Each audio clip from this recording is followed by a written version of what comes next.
While YouTube has long been a place where those who are excited to engage in Catholic cultural conversations, apologetics, and theological discourse, I would say that over the past couple of years, and specifically over the past year, I have seen a rise in popular channels who call themselves militant or traditionalist, are engaging in toxic feminine behavior to increase their popularity and gain more followers. Ironically, these personalities who often pretend to espouse hypermasculine values have been reducing themselves to gossip girls and using reputation bashing, slander, calumny, and guerrilla warfare tactics, such as sending their followers out to overwhelm the comment section of a video that critiques them or that they don't like. The effect of this has been that many reasonable and intelligent Catholics are choosing to leave the world of Catholic social media. It has Catholics and those considering converting to Catholicism questioning if they are in the correct religion, since what they're seeing is a church that should be united, engaging in so much infighting and performative militancy. It has created this tribal nature where we find these us versus them dichotomies that don't actually exist, at least not to that scale, in the true church, but that seem to be exaggerated and exasperated by basement crusaders online. As I've taken some time to think through this phenomenon, I found the reason why this is happening. And the great news is that everyone online, even consumers of content like you and me, have the opportunity to make a difference. We can ensure that this trend does not continue. So let's discuss it.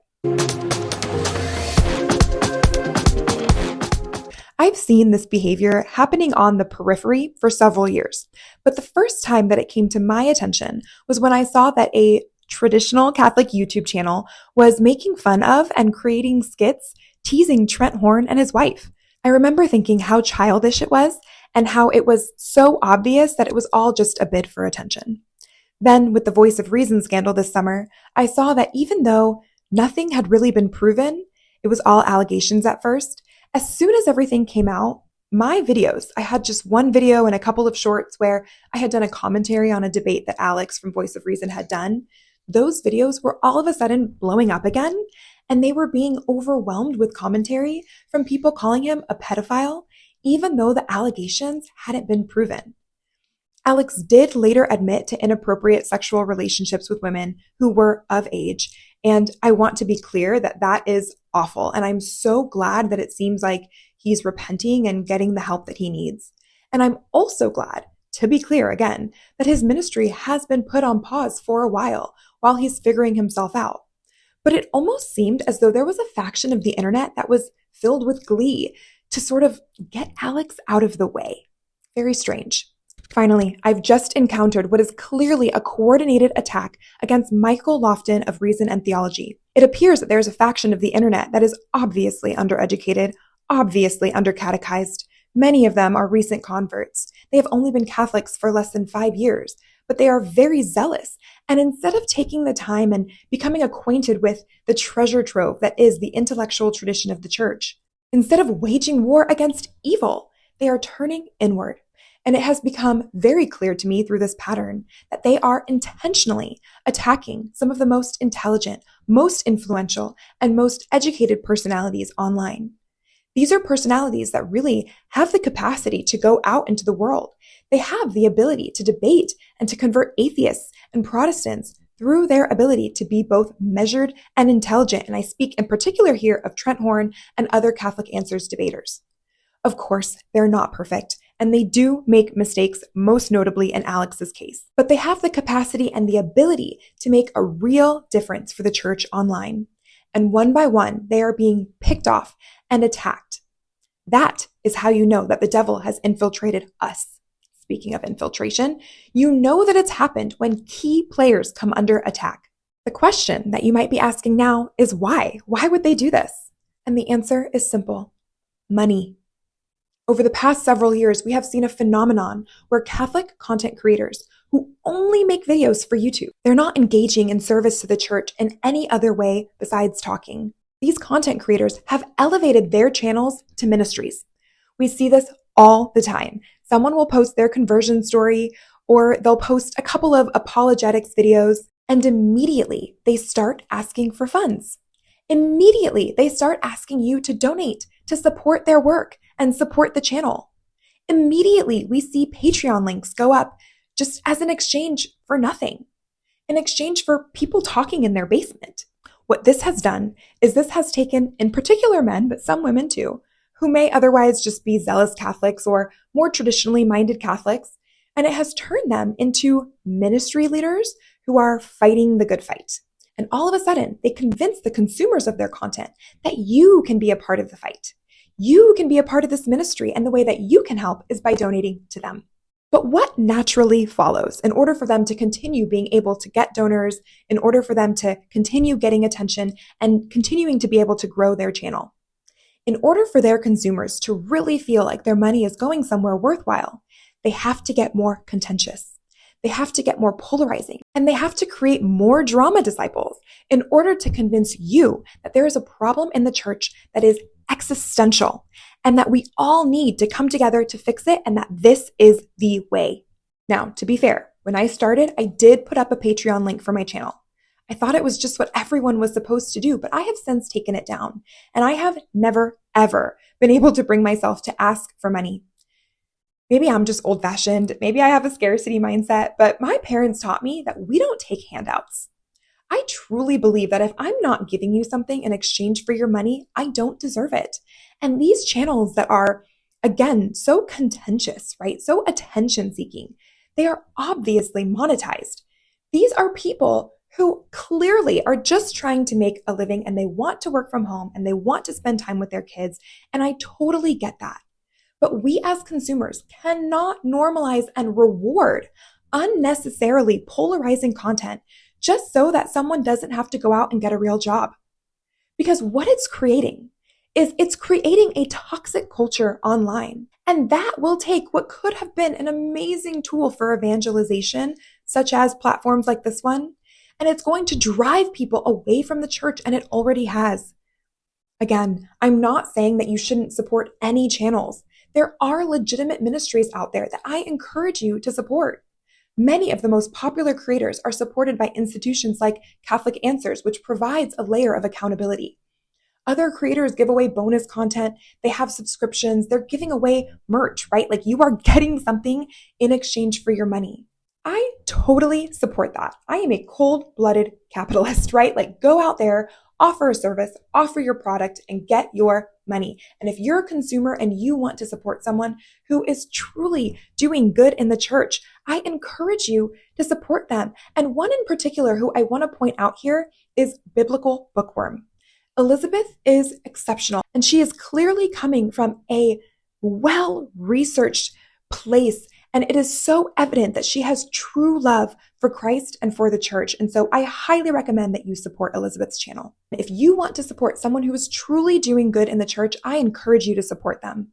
But ensure that you are not supporting someone who is positioning themselves as necessary to the fight against evil, because that is not true. God does not need us.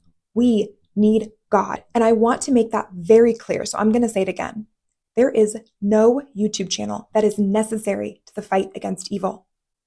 This behavior has created a downward spiral because then other zealous and often young and under-catechized creators see these hyper-emotional, vitriolic channels being successful, growing, having all of these followers, and they think, I want that too. I want to be able to stay home and be a dad with a webcam and support my family without having to get a real job. And on the cycle goes until we just have all of these factions fighting with each other and creating drama and competing for who's the most militant. But are they really doing the Lord's work? I, of all people, can totally understand why a man might want to create a content business so that he can work flexibly and more easily provide for his family. I get it. I have the benefit of a husband who provides, so I'm able to do this as a hobby while my kids are in school, and I'm very blessed for that. I think it's sad that men don't get as much time as they should with their families. And I totally understand why they might want to work from home. But that desire is not an excuse to be polarizing for the sake of being polarizing. Creating content that speaks directly against the Catholic Church, not as conscious criticism, but as a radicalized mean girl militia. And they promote ideas that are schismatic, and they confuse the Catholic faithful. That is not the answer. So we as consumers really need to think twice about who we are supporting and why we are supporting them. Because so many keyboard warriors who don't actually engage in debate or apologetics, and they don't seem to have any kind of ministry, are usurping resources that might be better spent going towards actual ministries. The truth is, the Catholic faith has never been about personalities. The faith is about Christ, His church, and the truth He entrusted to her. We as Catholic laity share both a responsibility to guard that truth and a responsibility not to twist it for personal gain or popularity. We also need to remember that online celebrities or people that we admire are not the church. They are not the final authority, and we need to stop letting what happens online or what is said by the basement brigade to influence our spiritual lives so significantly. Even my parents, who are devout Catholics and all around educated people, started doubting the validity of Pope Francis's papacy because of caricatures that they followed online who convinced them with so little by way of evidence and logical reasoning, and instead using hyper-emotional content and half-truths, that the Catholic Church had gone astray. It literally took me 5 minutes and a cursory search on the Vatican website to find the evidence needed to sway them back home. Let's commit to being educated Catholics who support educated Catholics. Let's be Christians who seek the truth from primary sources. Let's read more than we watch, and let's remember that Jesus Christ is our example for how this battle needs to be waged.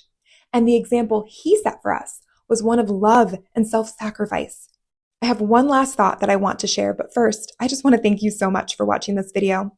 If you would like to support me, all I ask is that you take the time to like this video, comment below your thoughts. I would truly love to hear from you, and maybe even consider subscribing. That helps me monetize this channel, which is the way that I would rather be compensated, at least for now. So the final question I'd like to answer is, how should you approach Catholic creators and decide who you donate to? Because again, I think you should donate to ministries and support those who are truly doing amazing things. When approaching a Catholic content creator, I really want you to ask yourself this question. What would that content creator be doing if they didn't have this YouTube channel? Would they still be doing this work? For someone supported by Catholic Answers or someone who has their own ministry or teaching office like Lila Rose or Michael Lofton, someone who works in the church like Father Mike Schmitz, Bishop Barron, etc., we know that they would be okay, right? Clearly, they have a whole job, and this is just a part of that. Or even people like me. Listen, I'm getting my doctorate regardless of what happens here online. I will be reading books and raising my kids and discussing these issues for the rest of my life with whoever will listen, regardless of if YouTube exists or what have you. But if there is someone who you sense is maybe just trying to get out of working a regular job, and who is creating unnecessarily emotional, calumnious, and polarizing content, I would really think twice about donating and elevating that person to that ministry level without them offering anything else to the world. The fact of the matter is, when we build our faith around personalities, we set ourselves up for disillusionment because every human being, even the most charismatic Catholic on YouTube, is going to fail. After the passing of Charlie Kirk, so many of us are binging his content, and we are really being struck by how much he did for truth in such a short period of time. And many of us are reflecting and asking, what is our role in the fight against evil? We want to be brave like he was and get online and find a platform and start sharing the truth, and that is beautiful.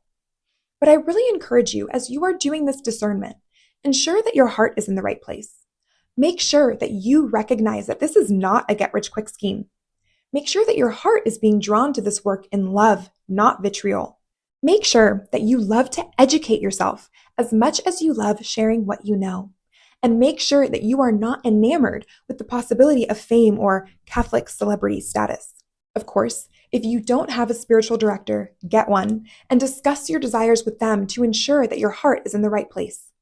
Thank you so much for hanging out with me today. If you liked this video, you will love my thoughts on modesty, so I hope you watch that next. Don't forget to like and subscribe, and I'll see you next time. Bye, everyone.